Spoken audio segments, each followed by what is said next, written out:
Now, may I welcome Pankaj Benale, co-founder of Pranacare. He heads the business development wing with more than 16 years of in-depth working in information technology and telecommunication.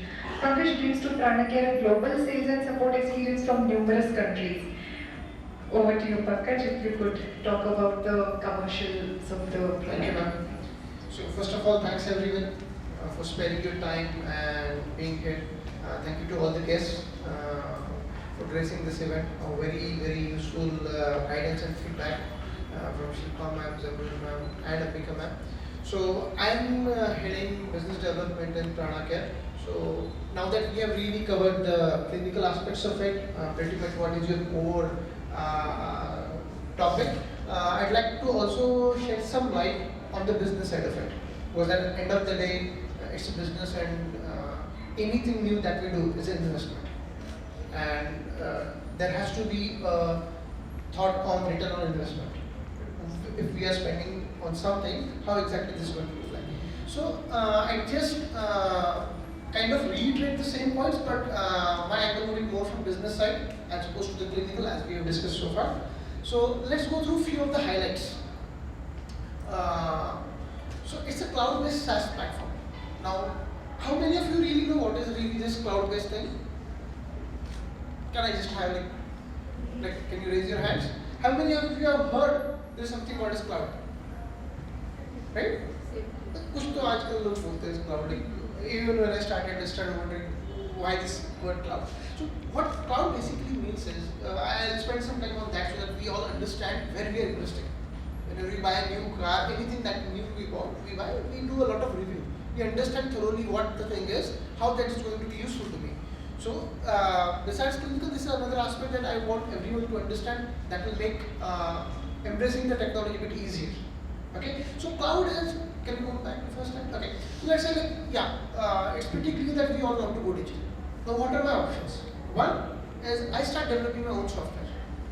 That would mean that I engage some software company, I tell them what exactly I want, and ma'am described that different ways to look at it. You might have different aspects of treatment.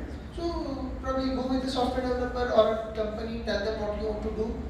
That requires a lot of investment in terms of time, in terms of money, and not only that, technology is changing every 6 months.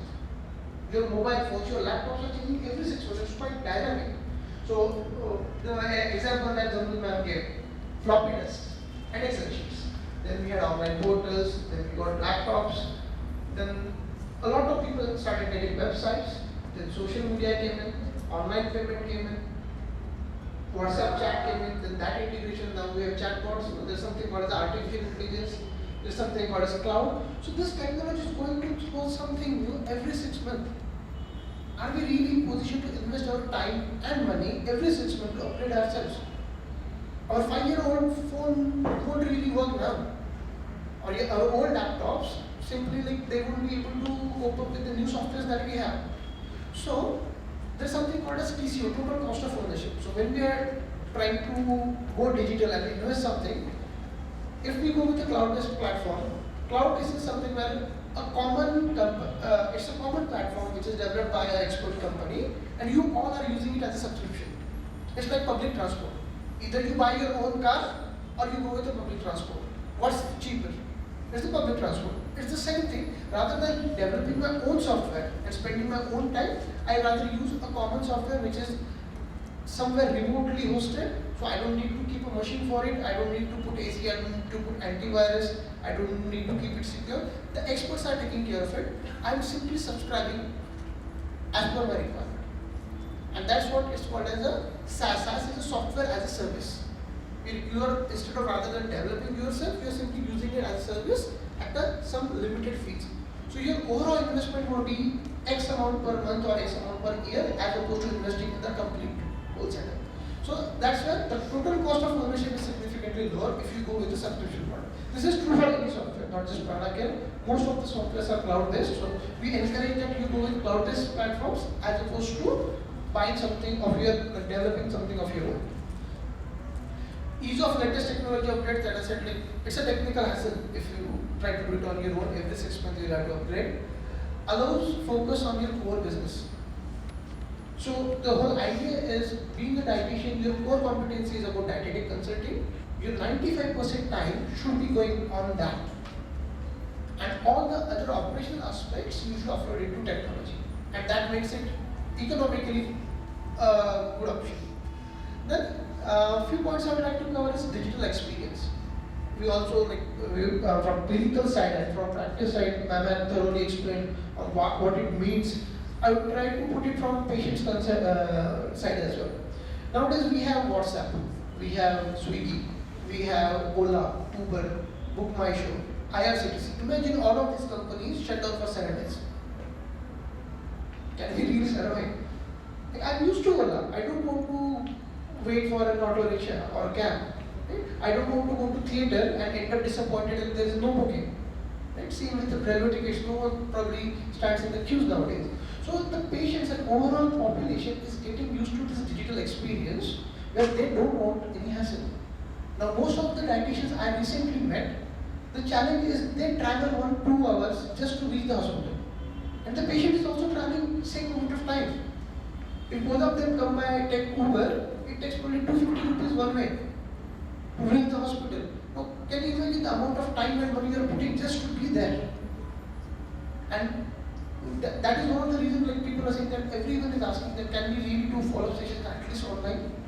It's okay that to come face to face for the first session, but unless you really have some physical checkup to be done, is it really mandatory to see you in person? Pune traffic, like from Pune to here, it's a big thing. So, enhanced patient engagement is like where actually you are engaging patient within ease so that they are really motivated as opposed to getting impacted by traffic or any other such factors. Competitive edge to growing fitness apps. Colleagues, I'd update the slides next time.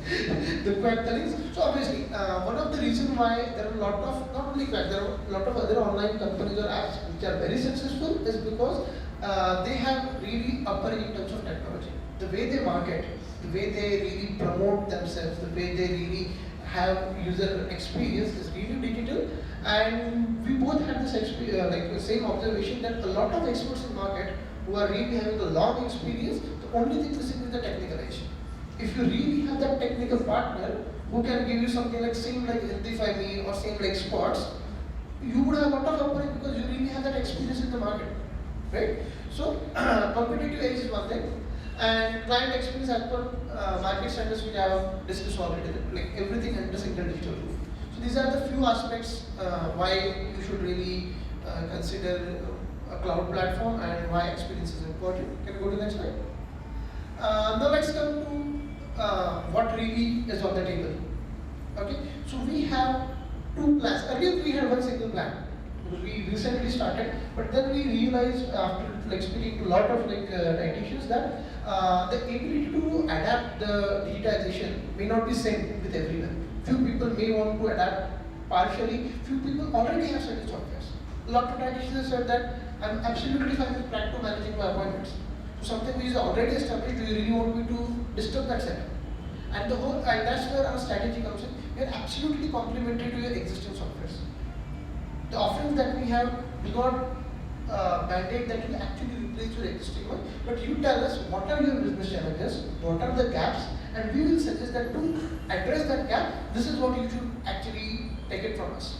So we're absolutely complementary with the existing tools that you are using, and we try to make this digitization journey into phases. Rather than trying to make your entire journey digital, which might be difficult because we're changing our habits, right? It's not easy to change all our habits at the same time. So then what we thought is, let's go step by step. So we have two different plans. One is Go Digital. Go Digital is the basic step one we want everyone to achieve. Few of you might have partially achieved this, few of you might have already achieved this step, but this is for the people who really want to now change the gear. So that's the first gear, where we offer you an online marketing completely driven by us. There will be a portal where you will be listed and we will be doing your digital marketing. Rather than you hiring a digital marketing team, few may have that much really practice and they can invest on that. It may not be possible for everyone, at least at the first stage. So we do not want that investment part to be demotivating factor to go digital. So what we have done is online marketing, appointment management, patient registration, and digital reminders. These are the few basic features that we are offering in a small package called as Go Digital. That would be your first step. Once you take this step, or you might have already taken this step with some other softwares, then you can go to step 2, which is the revenue maximizer. And that's where all the, like ma'am, she's on this second level, where there is a customized dietitian portal where you can decide how actually you want to run your practice. There is a customized patient portal. So that becomes a dedicated communication channel in between you and your patient. Then there is a comprehensive nutritional assessment that you can go, digital food prescriptions that you are already seeing, and online payments. So this is really the step 2 where probably your most of the operational part and the practice that you are doing would get digital. Can you go to the next slide?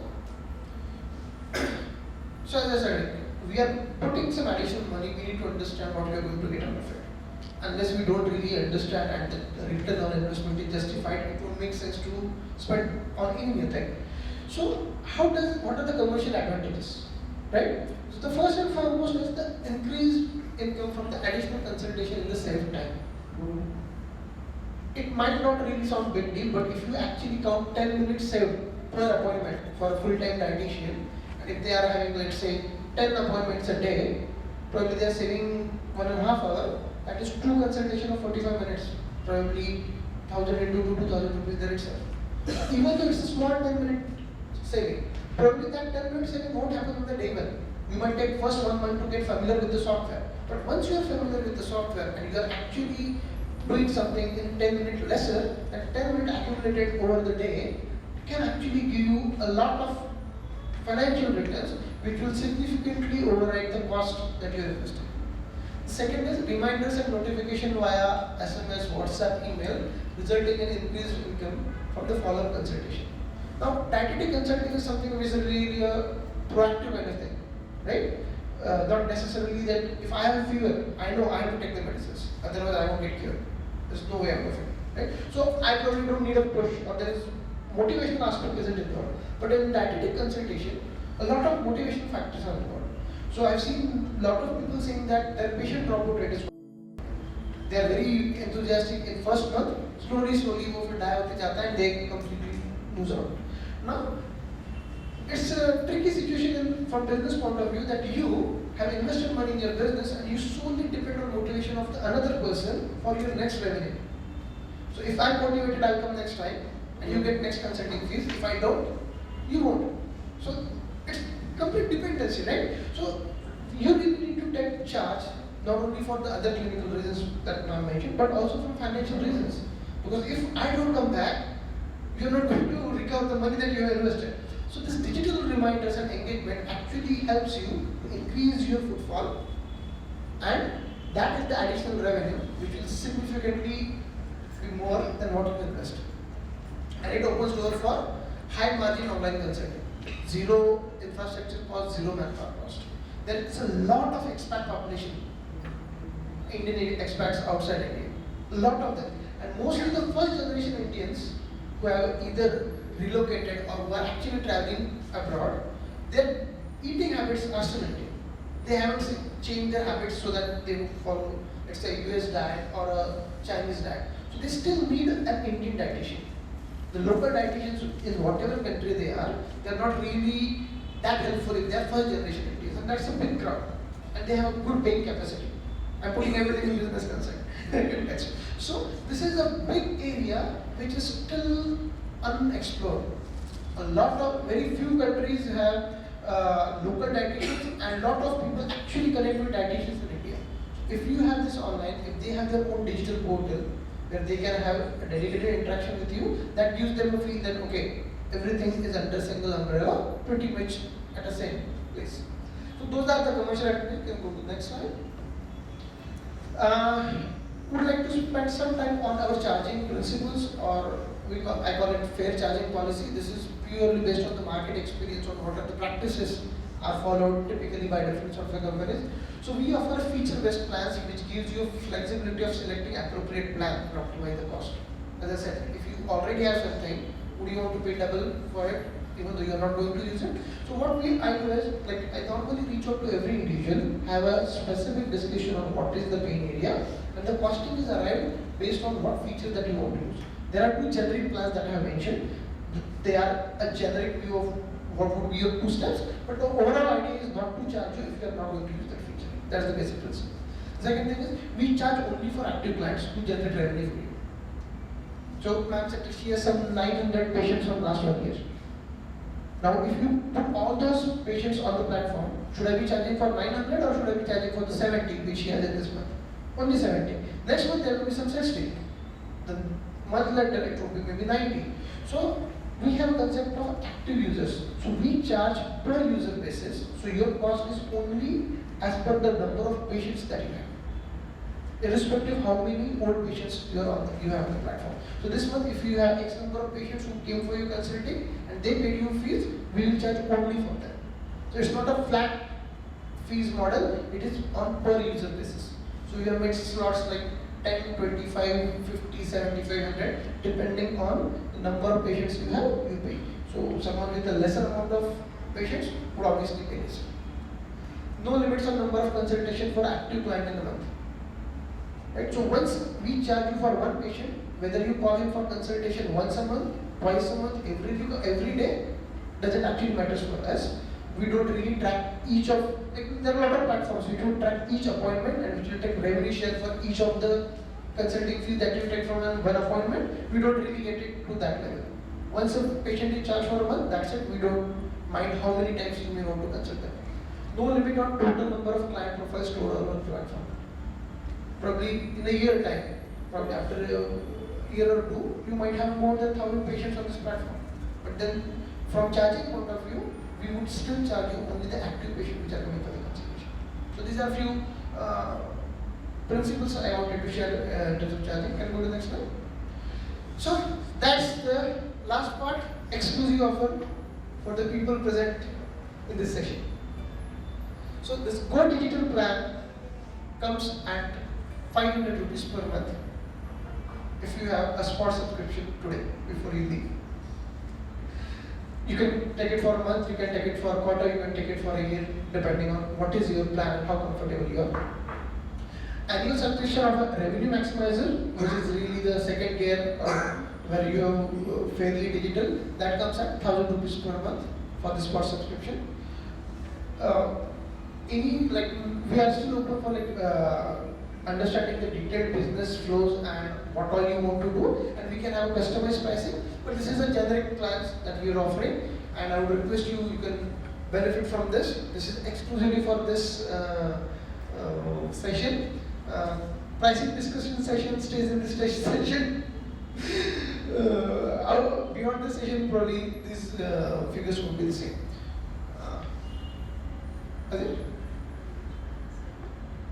So now that we are pretty much at the tail end of the session, we would want to take this opportunity to have your feedback, understand a brief idea of how you want to use, how you want to go digital, and also feedback about this session that we have. So you can simply have your mobile phones, open your cameras, and scan this barcode. This will take you to a feedback form. So we specifically made it a point that we won't have feedback forms. We are going digital, so no point in using pen and paper. So you can, probably you have to zoom in a bit because your cameras won't detect the barcode if you are sitting far away. So just zoom in on the barcode and it will give you a message. Visit the URL of the barcode and that will open a Google form where you can actually share your feedback. Any of you have any difficulties, my team members are here who can assist you with that. But that would be probably the first step of digitization, a digital feedback. So thank you very much.